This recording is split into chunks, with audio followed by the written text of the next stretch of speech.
Question principale, Monsieur le chef du troisième groupe d'opposition. S'il vous plaît. S'il vous plaît.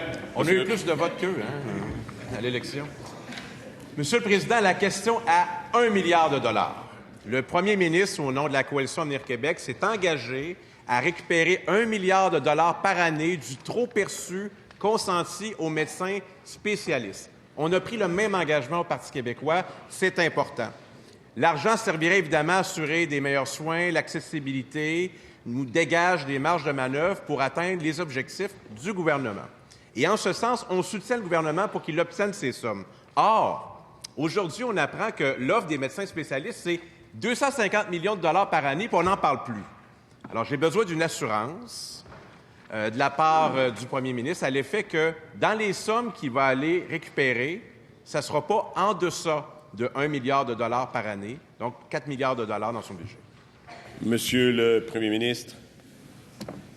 Monsieur le Président, effectivement, durant la campagne électorale, on s'est engagé à ramener le salaire des médecins spécialistes au même écart que les autres travailleurs du Québec avec le reste du Canada. Ça veut dire aujourd'hui, au moment où on se parle, un écart de 9 %. Donc, les travailleurs au Québec gagnent en moyenne 9 % de moins que ceux du reste du Canada. Ça devrait être la même chose pour les spécialistes. Donc, on n'a pas changé d'idée de ce côté-là, c'est très clair.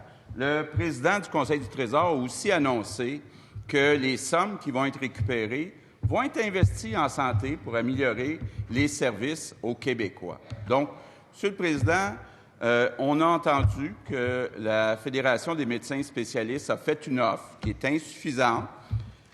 Ça devient très gênant pour les libéraux parce que là, les spécialistes viennent confirmer que les libéraux ont trop donné d'argent aux spécialistes. Même les spécialistes le reconnaissent. Mais, Monsieur le Président, on va continuer les négociations en privé. Le représentant est Lucien Bouchard, que le chef du PQ connaît bien pour les spécialistes.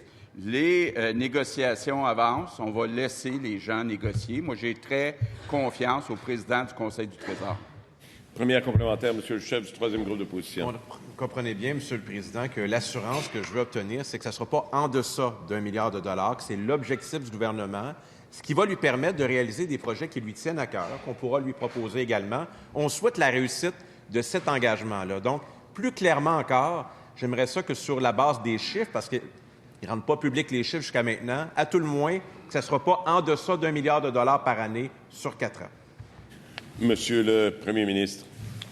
Monsieur le Président, c'est pas simple de comparer la rémunération des spécialistes aux spécialistes du reste du Canada. C'est pour ça qu'on a convenu, grâce au président du Conseil du Trésor, de nommer une firme indépendante qui a analysé la comparaison. On comprend là que, par exemple, je donne ça par exemple, comme ça, les radiologistes gagnent beaucoup plus que d'autres spécialistes, comme, disons, les psychiatres là, ou d'autres spécialités. Je ne sais pas pourquoi, mais les radiologistes gagnent beaucoup plus. Donc, il faut quand même comparer chaque spécialité, tenir compte du volume qui est fait par les médecins, mais on va ramener tout le monde à moins 9 %. Deuxième complémentaire, Monsieur le chef du troisième groupe d'opposition, toujours attentif. Justement, les comparaisons avec l'Ontario ou la moyenne canadienne, c'est instructif. Là, on va le faire avec les médecins spécialistes. On ne le fait pas avec les enseignants, on ne le fait pas avec les infirmières. Si on le fait, en tout cas pour les médecins spécialistes, il faudrait avoir en tête qu'il y a d'autres corps de métier qui sont témoins de nos échanges. Ils se disent, pourquoi nous, on ne pourrait pas rattraper la moyenne canadienne? Est-ce que le premier ministre a réfléchi à ça à l'aube des négociations dans le secteur public?